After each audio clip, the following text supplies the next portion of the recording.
along with my wife's parents, starting in 1930 in the Inter-American Division, and specifically the Antillean Union, where Ron went as a missionary to Bella Vista. My wife's parents spent 27 years at Bella Vista. Ron was there part of that time. My dad was the first administrator at Bella Vista Hospital. So, part of our time and our interests converge. Thinking of ourselves as missionaries is a unique situation. The review, I think it is, it says when they give you a series of individuals who are going as missionaries today, and titles this, They Still Go.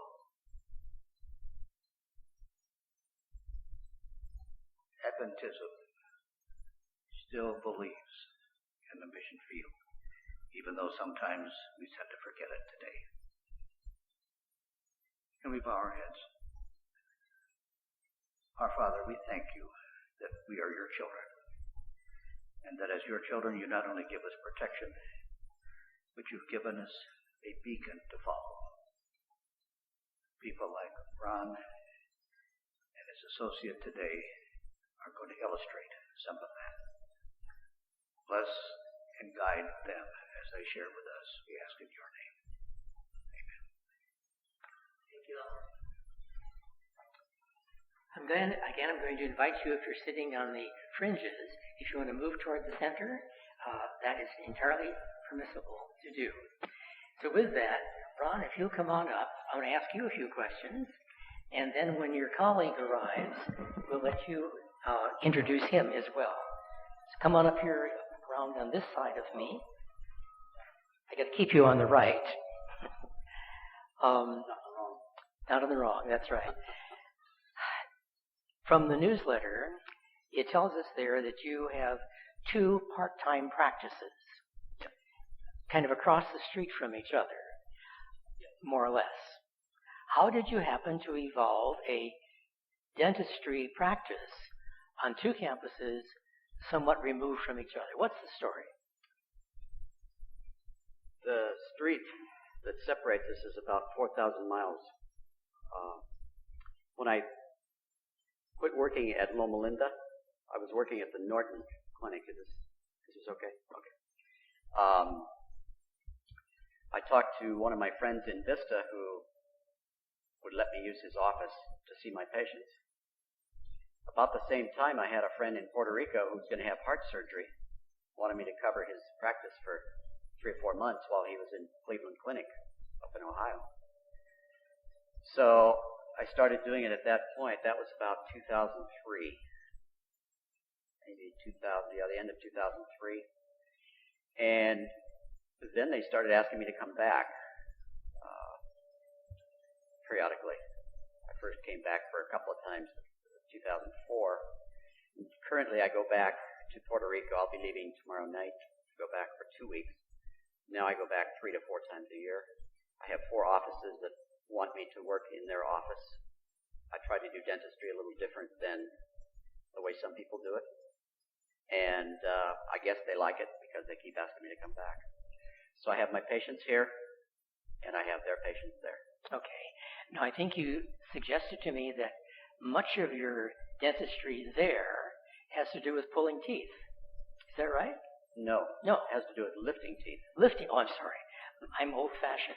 He lifts them out, okay? Yes. Painlessly. Well, when a tooth is impacted, you cannot put a force upon it. It's just the bone, so you have to lift it out. Okay. So we use elevators to lift it out. All right. I don't know if there's dentists in the audience, but... Now, was there anything else special about the Caribbean that kind of got you hooked on that area? I can't explain it. The Puerto Ricans can explain it. They probably can explain it in Trinidad. We have a guest here from Trinidad. I just learned. In Puerto Rico, they call it the banana stain, la mancha del plátano. If you're cutting a stalk of banana off and you get a drop on your shirt or your pants, it will not wash out. And I guess that happened to my heart. Okay. You got banana juice on your heart. Okay. I got a stain on my heart. A good one. Okay. Yeah. So it doesn't come out, and I don't know what it is about the Caribbean environment, but it is an affectionate, caring, easygoing. I don't know how many adjectives to put on there, but it's just different. All right. And you appreciate it and enjoy it. I sure do. We welcome you today. Let's give him a good welcome. And while he's getting all set up, Arnie, if you'll pass out the handout materials and speak about that. And by the way, the reason I took this picture of the dental school at Loma Linda is that I wanted to capture the Good Samaritan in the foreground, because I think that's what Loma Linda Dentistry, well, all of the schools, is about, the story of the Good Samaritan. Thank you, Jim. I can't tell you how much Jim helped me. All the emails, I mean, he's like that with email. If I send him an email, he answers it within the hour, for sure. And we appreciate you. I hope you don't retire, because we need this to continue here. And Larry Petrone, thank you for your superb help. He rescued me. When they couldn't do this at Loma Linda, he did it.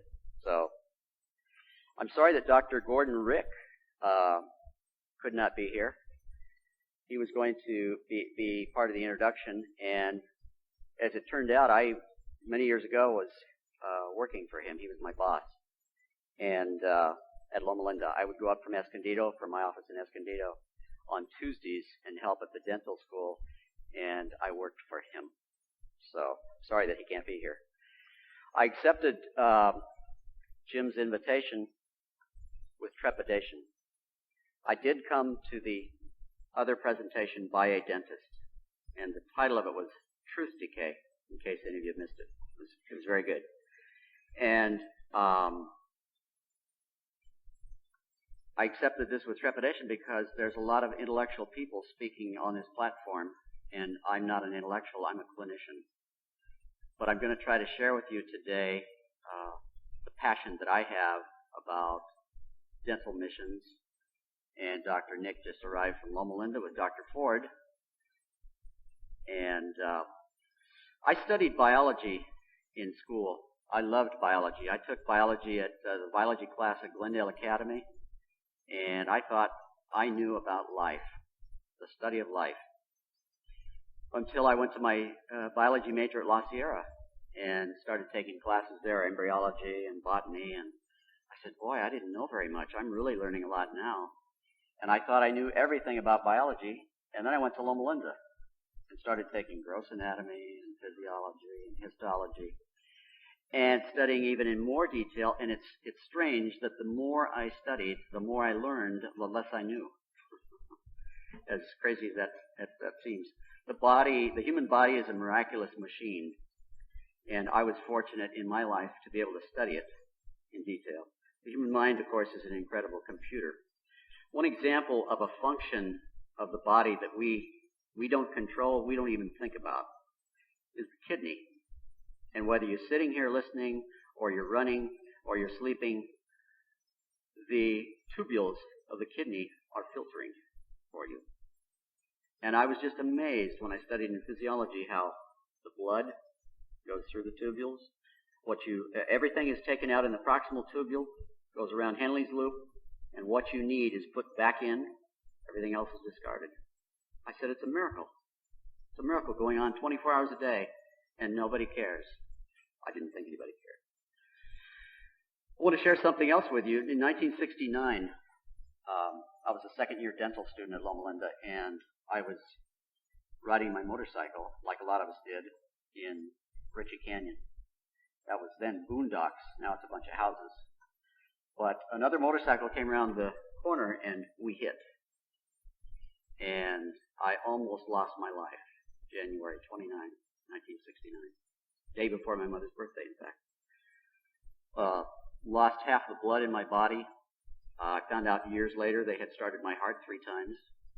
And from that point on, every sunrise was a gift to me. And I always wondered why I survived.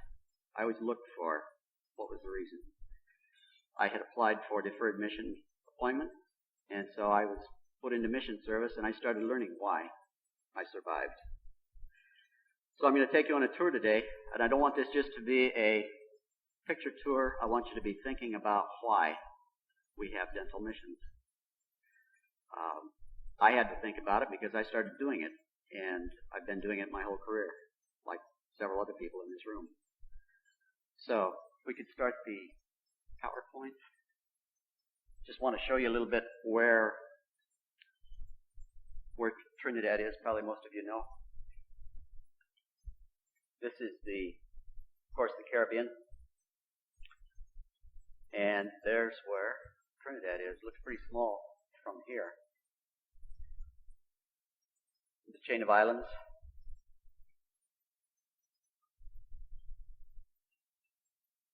And we're closing in on Trinidad and Tobago. You might be able to see Tobago there and Trinidad there. And the space between Venezuela and Trinidad is 7 miles. You can see kind of where the capital is. It's actually on the calm side, even though it's not the Caribbean side of the island, it's the calm side. There's about 15 counties in Trinidad, about 5 in Tobago. Tobago is about 21 miles from Trinidad. When you travel in the Caribbean, you travel on some airlines that you may not have traveled on ever. And so, traveling down the chain, you see most of the islands if it's clear. There's no hurricane.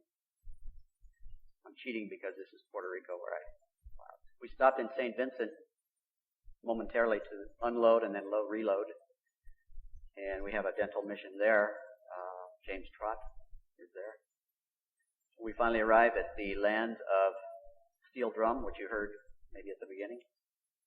They call it pan music. Land of Caiso is calypso music. And of course the famous carnival, which they think is the biggest one in the world. The limbo, the music, and the costumes. And of course, when you get in the Caribbean, a lot of marine life. You can possibly see here 4 shades of blue. Not uncommon. Port of Spain, Trinidad, from up on the hill. Port of Spain is a typical Caribbean capital. About 65,000 inhabitants. And it's just a peaceful city. Downtown there's a mix of Indian, probably a third of the population is Indian. And so you get the mixing of genes and the mixing of faces. There's a lot of older buildings, exotic houses of worship, busy markets, the cosmopolitan center, probably the most cosmopolitan city in the Caribbean. But even though it's the Caribbean, they have traffic jams. This is a famous corner for a traffic jam. And some of the small markets along one of the streets. This is the local music store. This man pushes his cart around, plugs in somewhere, and starts playing his music to attract buyers. And he sells CDs of music that he makes. Outside of Port of Spain is the college, which used to be CUC, Caribbean Union College. It's now USC, University of Southern Caribbean. In a beautiful location. Some of you may have attended there. And then getting outside the other direction from Port of Spain is the Community Hospital of Seventh-day Advent. And actually the busy road in front is fairly noisy, but the campus itself is peaceful. The only walkover on that whole highway is in front of the hospital.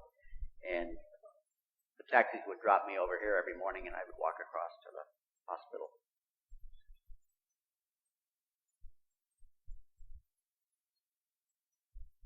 We've come this far by faith, and believe me, they have. About 5 years ago, they were going to sell the hospital for financial reasons, and ended up being able to save it, and we're glad they could. Walking into the front, you see the pharmacy, the outpatient clinic, and most of the time, these benches are full of patients waiting The dental clinic is right next to the emergency room, and with a large staff. Dr. Ovid is in the center there. She's the dental director. I asked these assistants if they would please smile, so they did. Just to show you a little movement here. See if we can load this video clip.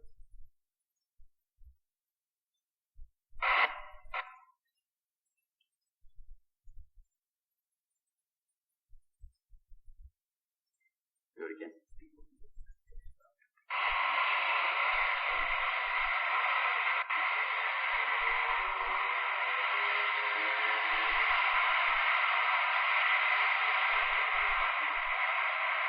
This noise is constant all day.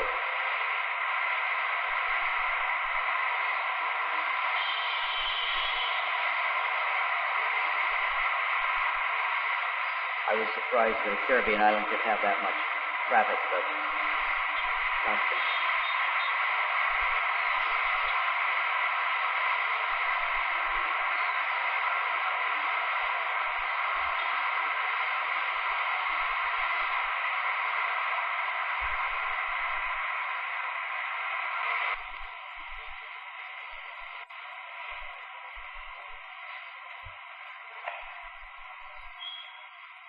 It's usually pretty full.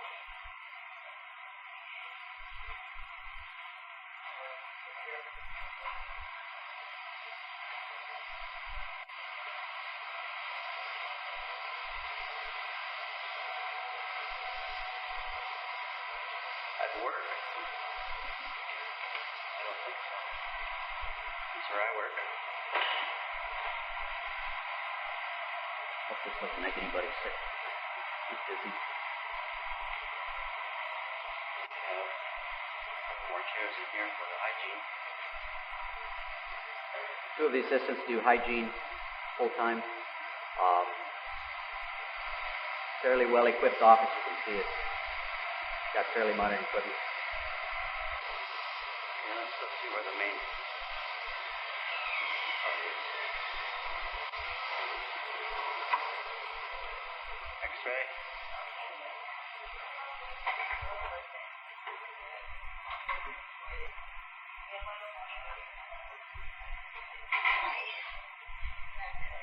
How's your son doing? Fine. He's healing up from his surgery. Marilyn is the receptionist. He had a number 17 removed that was horizontal. Yeah. And he didn't want to do it, did he? No. Okay. We'll see him. Yeah.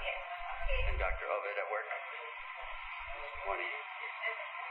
How are you? This is where Dr. Ovid works. Good morning. Taking some video for Loma Linda University. No laughing. We can't enjoy ourselves while we're working now.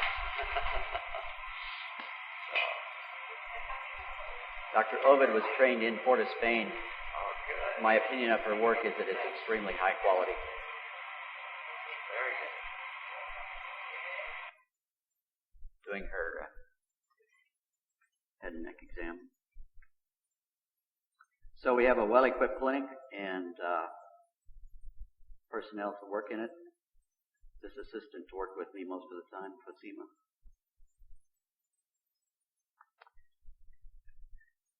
And this is what we did most of the time. Long routes. And now we had a patient who, when he was 17, had a real negative experience. And he was coming in for 2 extractions and tells me that he woke up at 3 in the morning and started pacing the floor because he couldn't sleep. He was so nervous. And wanted you just to see what he had to say about his treatment.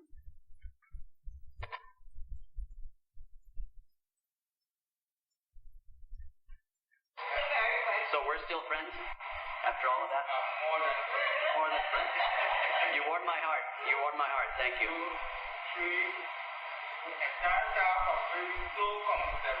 Good. We want you to be comfortable. I told him our job is to make it look simple, for it to seem simple to him. It was not a simple procedure.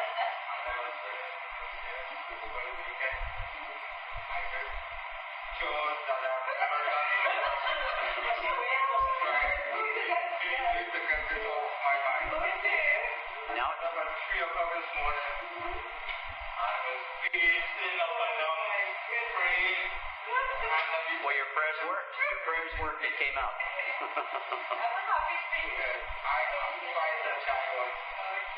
Good. Good. We're happy. Okay. You could see the relief in his face and probably hear it in his voice. That was not where I stayed, but I had to get a picture of that little house. Some parts of Port of Spain, the sanitation is not the best. Shopping is typical Caribbean shopping. Display the goods, display the food out in front, and people selecting what they want. Something I found interesting was they sell bottled coconut water. Never seen that before. You can see the guy relaxing in his hammock, sipping it, I guess. Yeah, something interesting I found is that I didn't see any religious tension there. There was the Muslim mosques. There were Hindu temples. And there were Christian churches all over. And religion was like something nobody discussed. Dressed for the occasion. And that impressed me because it seems like the world over there's religious tension, people trying to convince everybody else that they are right. Dr. Rao is a physician who's been at Port of Spain Hospital almost 30 years. He's from India. He is a true medical missionary. He has devoted his life to caring for patients at community hospital. And he goes out every 2 weeks with us on outreach clinics. And this was one of the outreach clinics that we went on to a small town. It was 2-hour drive each way. And the hospital feels that this is critical to their existence, that they should be spreading their influence. So dental screenings were done, blood pressure screenings, blood sugar, diabetes screenings. I was fortunate to even see some pathology that was interesting to me. You can see this central incisor is almost reversed, and unusual because I've never seen anything like that. Facial elephantiasis. He had been to Miami 3 times for surgery for that, and it just keeps recurring. Something in my mind that's critical is public health. And when you can educate, you can prevent. And you can also treat more than one person at a time when you're talking to groups. So we did this too. The kids were excited, happy to have us there. We felt loved by all of them. If you want to feel affection from kids, just go out on the outreach clinic and you'll see. Our team was composed of the pharmacist from the hospital, one of the drivers who took blood pressures, the assistant administrator, the administrator, Dr. Rao, and myself. So we tried to cover all the bases. Let's go over to Tobago. It's a 20-minute flight over. Tobago's a lot more laid back, more of a tourist island, I would say. Scarborough is only about 17,000 people. That's considered the capital of Tobago. And beauty everywhere you look. This is in front of the dentist's house where I stayed. And the community hospital has a medical clinic and a dental clinic, both there in Tobago. Show you the dental clinic real quickly here.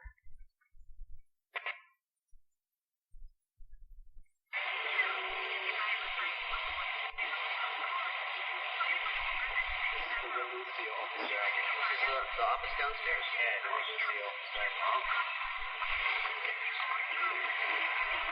community hospital of Seventh-day Adventist, that sounds like Cocoa Reach. And where's work? Right there. Dental clinic. I was excited because this is the first day that I saw the clinic. This is elsewhere. The Port of Spain Hospital has a medical clinic and a dental clinic.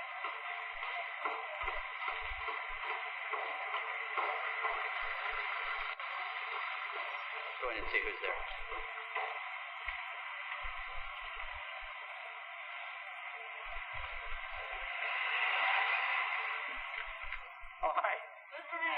Rebecca? Yes, I am. Good morning. Good morning. We're already partway through our morning, but I thought I would take some video. And we have Deborah. Deborah's going to help us keep the place clean.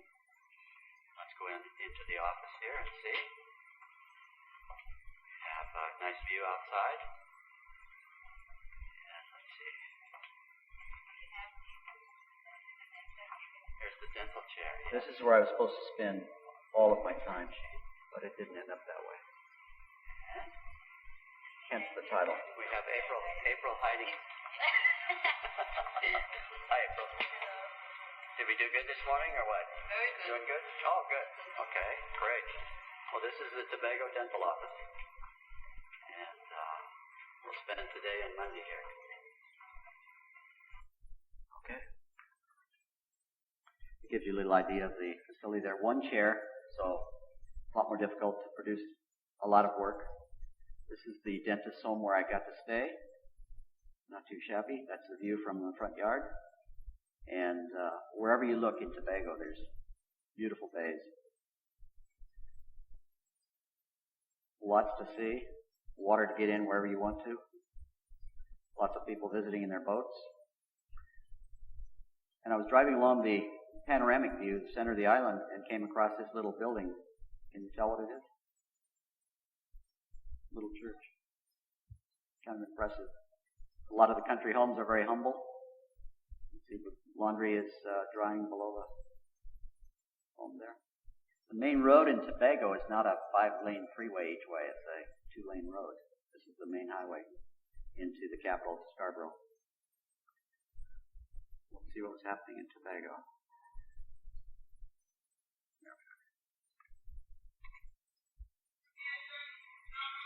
Good morning.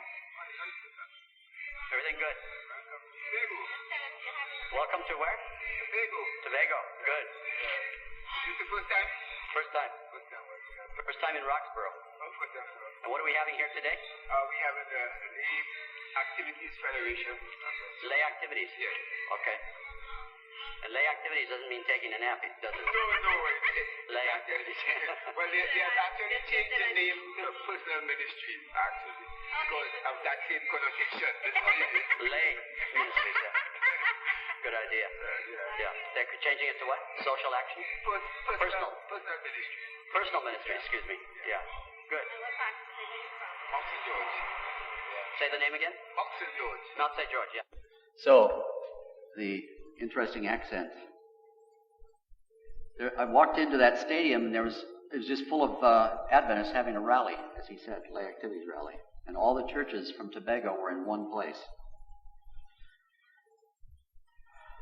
We drove on up to the north end of the island, Speyside.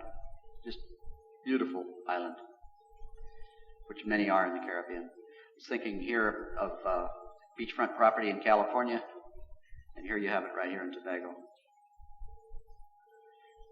One of the sights all of the tourists see is Buku Reef, and on the way out to Buku Reef is a place called the Nylon Pool. And this looks like a swimming pool, but it's actually the ocean. And it's a crushed coral bottom where you're walking.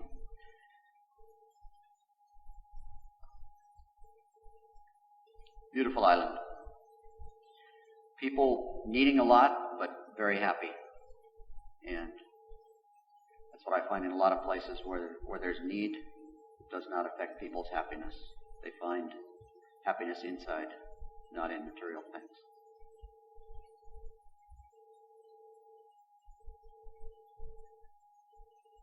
The faces of people in Trinidad and Tobago, especially in Trinidad, you can see the mix of Indian in the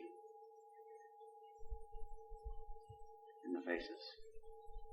This little fella's, I think he was 5, let me take 2 of his teeth out. His cheek's not swollen, he's biting on gauze there. I don't know if any of you have seen hair this long. It's the longest dreadlocks I'd ever seen. It's the local newspaper man downtown Port of Spain. The children that go to school dress up. They're proud of themselves. I want to give you a little idea. This is the administrator of Community Hospital and what her concerns are for the hospital. I think I'm hitting it once. We're here on December 3, Sunday, in Village of Lafayette. Trinidad, village of Lafayette. And Lafayette is the outreach, village. clinic today. This is Victoria Dakota, who is the administrator of the hospital under Dr. Spahn. Correct. He's the medical chief. And I just wanted to get a little information from her on hospital work outreach. You were not always an Adventist, were you? No, I was Where did a you come Roman from? Catholic before. For my first 14 years, staunch Roman Catholic, grew up with grandparents who could not miss church, had to go confession fully, and we had communion, confirmation, the whole works. Grew up in it. And went to a crusade one night, the last night of the crusade. That was it. Who held the crusade? Pastor Stephen But I mean, Fritz. an Adventist crusade? Yes, an Oh, I Adventist see. crusade. It was held in the Savannah in Port of Spain, big roundabout in the world that we have, that's Savannah. And it was the last night of the crusade, and there was the minister That's the preaching. only night you went? The only night, last night. Yes. And that did it. And the Lord called us, and what was my brothers, sisters, my parents, the entire family got baptized at the same time. All right? You have found outreach a really good tool in your work. Why? Simply because when I came into the Adventist church, after being there, after attending the procedures one night and coming into the church and learning about evangelism, my father, who was not a minister at the time but started the study ministry, he used to, we the children used to go around with him to different villages, and he would preach. I would find the text for the person, be the Bible worker, my sister singing, my brother playing the guitar. We formed a little team, and we used to go from village to village just preaching the word and touching lives, for the Lord, and that became part of our lifestyle. So it's not just you get to know something about Jesus, the privilege was sharing what you know about Jesus. And now you've brought that into the So hospital. that's right. When I came into the hospital to work and got into the position that I am in, and realizing that you visit areas where people do not have access to health. So we thought it was a good idea to start carrying the ministry, health ministry, as well as giving out literature, talking about the Lord, showing health films, helping people change their lifestyle. So I enjoy ministry because it's actually reaching out to people. And in a way touching them. And what do you believe the goals of Community Hospital of St. Adventist are? And we are a shining light in this community, but what goals are you looking for? Are you looking for more baptisms? Are you looking for making people well? Are you looking for quality care? Or what do you think is the main thing this hospital that we're working in right now should be doing? Right now we pride ourselves on quality care. But we realize quality care isn't all, because we know quality care we give from our heart because of what the Lord has done for us. So now we are trying to help others understand that yes, you can have the doctor, you can have the medicine, but healing isn't from that. Healing is really from the Lord. We are just instruments the Lord using to bring healing. All right, so we want to point people back to where the true source of healing is, the Lord himself.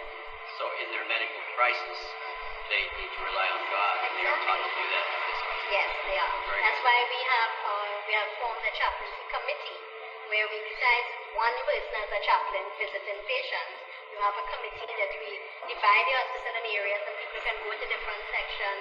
We have those who are concentrating on the literature aspect, making sure people have material to read. Those who are concentrating on the follow-up after you leave the hospital, calling, ensuring you're okay. Then we have the service areas where we invite you. We get you involved with us as well.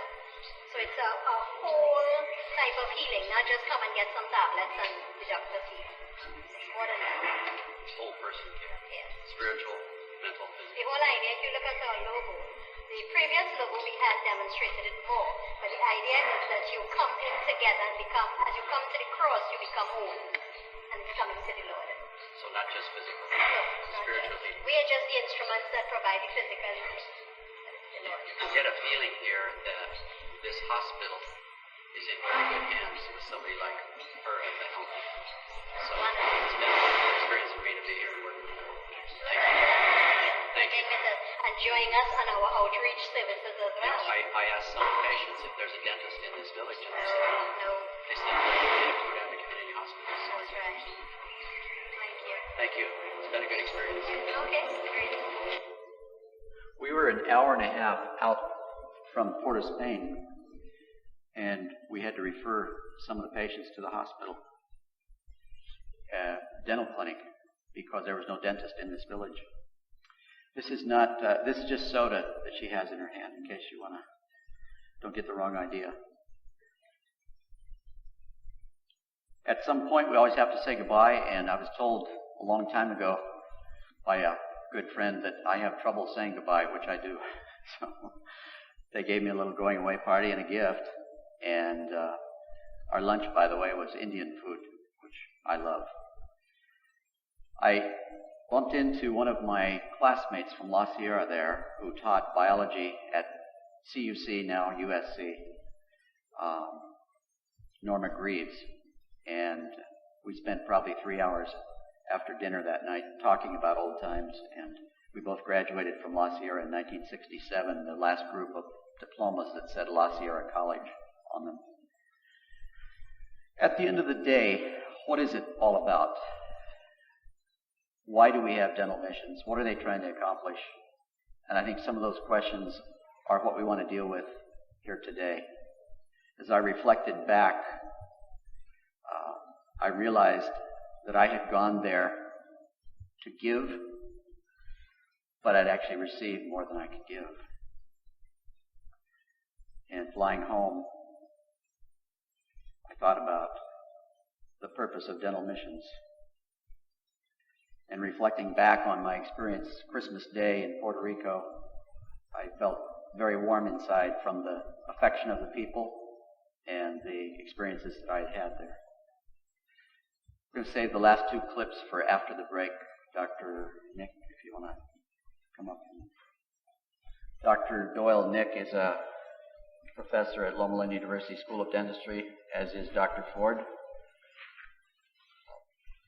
You can tell them about your... Do you have a microphone for him? Do you want me to take this one off? They had a lot of traffic coming down from Loma Linda, so... Thinking if we leave this power on... Yeah.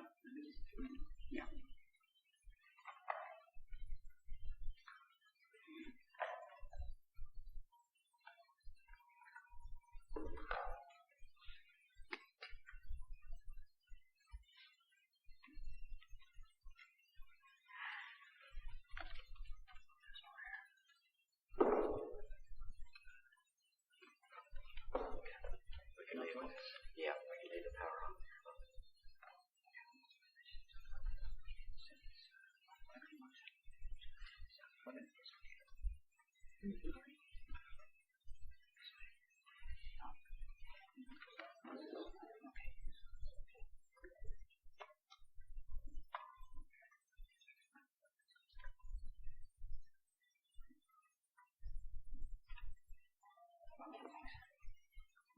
Set this down here.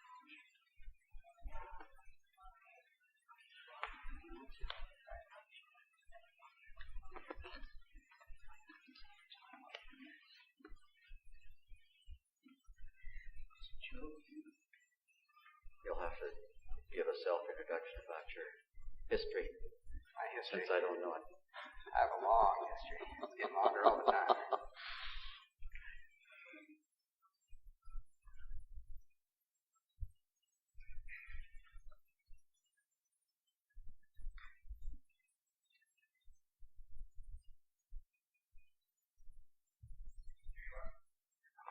Okay.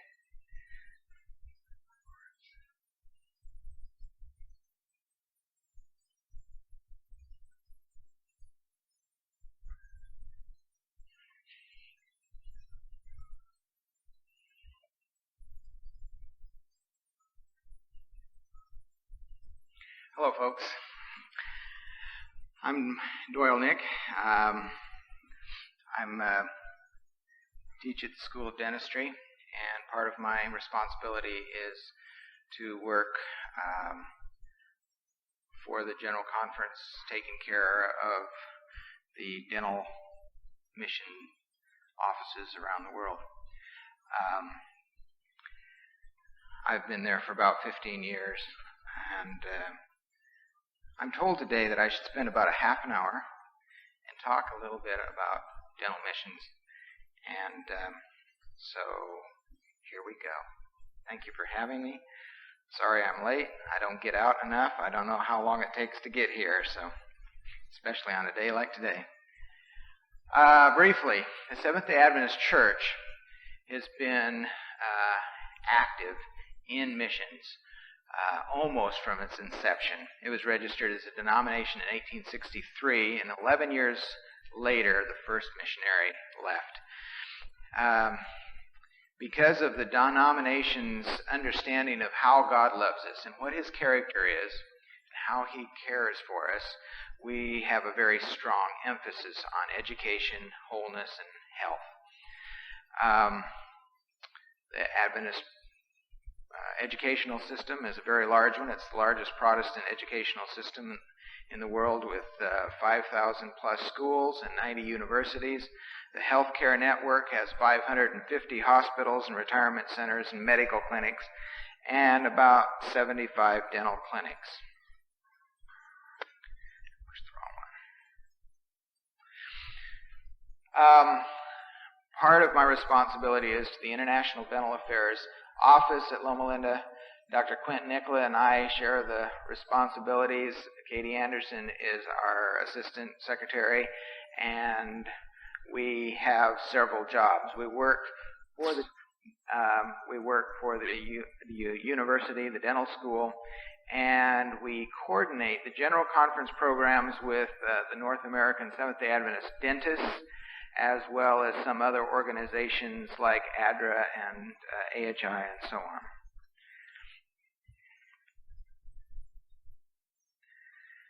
The function of our office is to stand by the dental practitioners and clinics. We consult on clinical or practice subjects. We are a shoulder to cry on. We encourage the dentists. I was in India about 2 weeks ago, and I spent 2 hours one afternoon just listening to the heartaches of dentist and his family and the difficulties they'd had and so on. And it wasn't a pleasant 2 hours, but I think it was worth it. We have better understanding, and oftentimes we just need someone to confide in. We help with needed equipment and maintenance.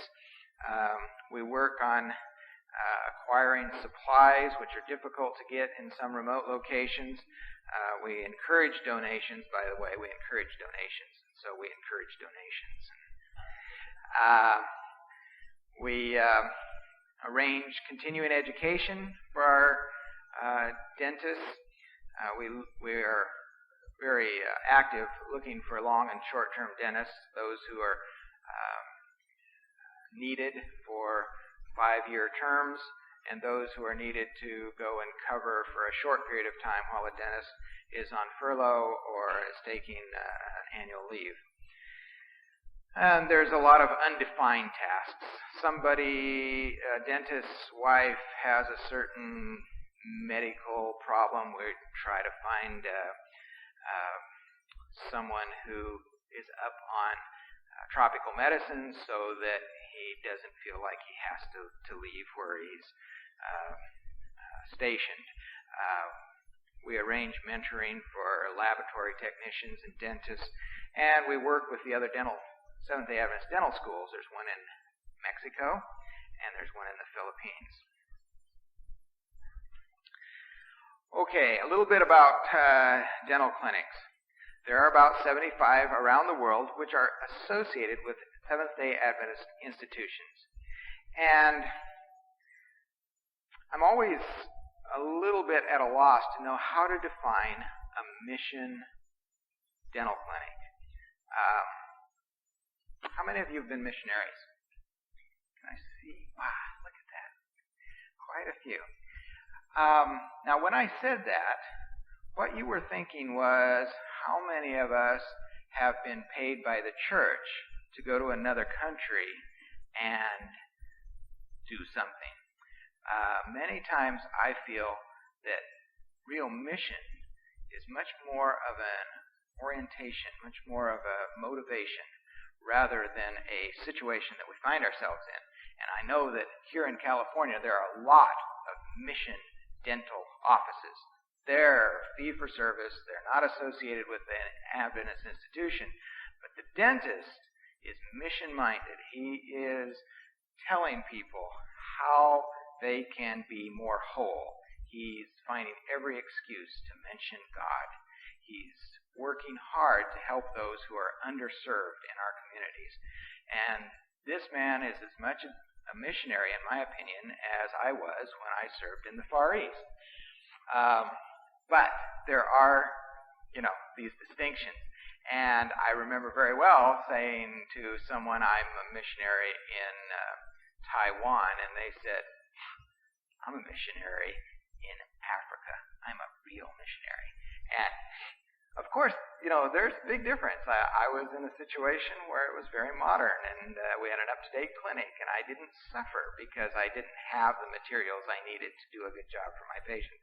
So there are all kinds of variations, but I wanted to mention that there are hundreds of SDA dentist private clinics, and there are some independent Seventh-day Adventist mission clinics, and then there are some dental offices that are under the auspices of other Adventist organizations like ADRA and so on. The finances of missions have changed. Originally, missions were gifts from actually the North American church originally to people in other parts of the world. And if you were a missionary, you were financed from people here, you went and you gave. There was no fee for service. You were there as a pure humanitarian.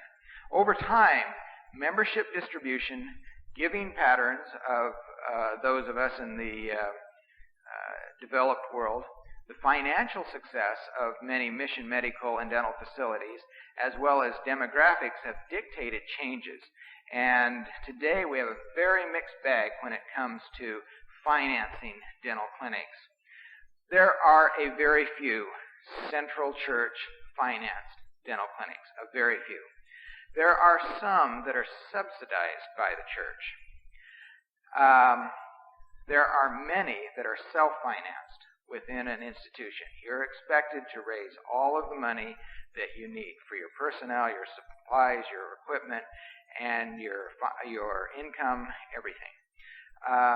There are some who are independent of financial of the church completely, standalone dentists who are providing mission service on their own. There are contract dentists in SDA institutional clinics, and some of these contract dentists are Adventists, and many of them are not. And then there are even a few what we'll call franchise dentists who rent the SDA name. They've got a clinic, they do dentistry, it says Seventh-day Adventist, they give a tithe or a certain amount to the union or the mission, and they practice in that way. So there's all kinds of organizational variations these days when it comes to financing.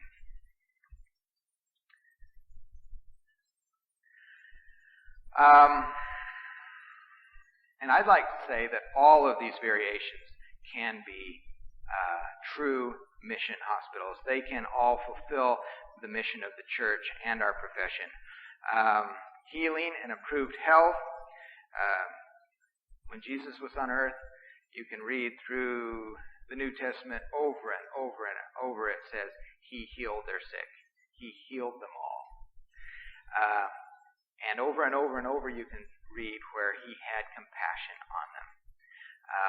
And of course, he gives us the charge to go to the whole world and tell everyone about the kingdom of God and about God. And so I think that each one of these facilities can accomplish these three objectives. I want to give you 3 examples of mission dental clinics. I can't help but giving you a little travelogue along the way on a few of them, but I'm going to try to stay mostly focused on the dental clinics themselves. But 3 examples. One is in Rwanda. This is flying over the capital of Rwanda, Kigali. And this is a hillside in the city of hills. It's in the highlands of Africa. You can see the little red dot here, completely landlocked, up in the high country. It's a very poor country. It exports a few minerals, mainly coffee and tea. This is the dental clinic there. Very modern, very nice, clean, organized, and very spacious, and a comfortable place. You would feel right at home as you can feel in a dental office. But it would be not that different from a dental office here in San Diego. Dr. Chang, when I was there, was finishing up 6 months. He'd gone for 3 months, said, please, a dentist is on their way there, but we don't want to lose our patient flow. Would you go and do dentistry there?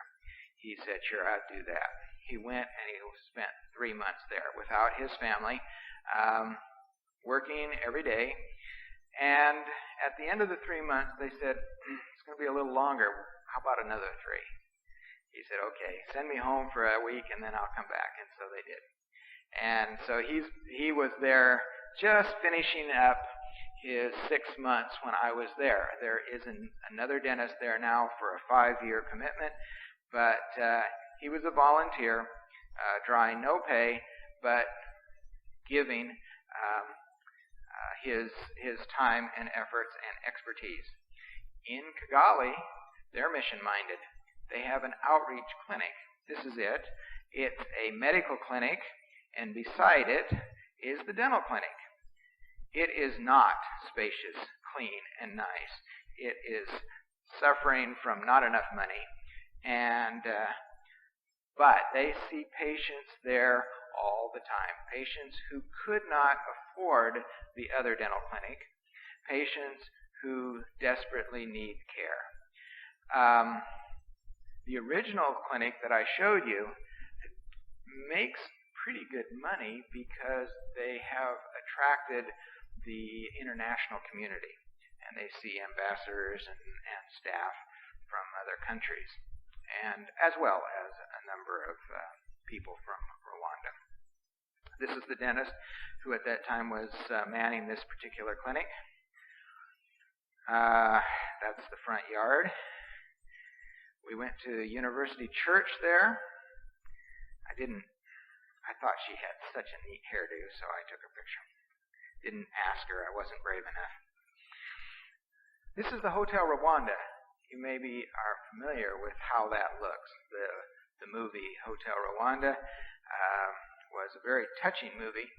I was excited to see this after having viewed that. You know, of course, the history of Rwanda.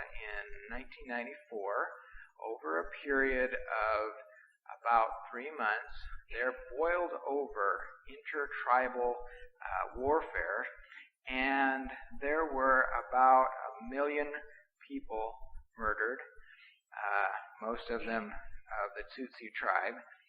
This was the Parliament building at the time, and it's got big holes where tanks fired at it, and there was a lot of warfare. It's always blurry. I've never seen a clear picture of this because if you are seen taking a picture of it, they'll take your camera away. So everybody's always kind of surreptitious when they take it. This is a beautiful scene that I viewed as I came out of doors from the Genocide Memorial. It was very blurry because I had tears in my eyes. It is one of the most touching places that I've been, and I was shaken to the core as I walked through this museum and viewed the things that had gone on there in Rwanda just a few short years ago. This is taken from that same place, and you'll notice that down below here there are some kind of big patio-looking things. Here are some more, and this is what they look like a little closer. These patios are graves, and in these cement graves around this building, there are buried 250,000 innocent people. And that's about a fourth of those that were killed. And they're still finding mass graves and bringing people in on a regular basis. If you think about that, you think about the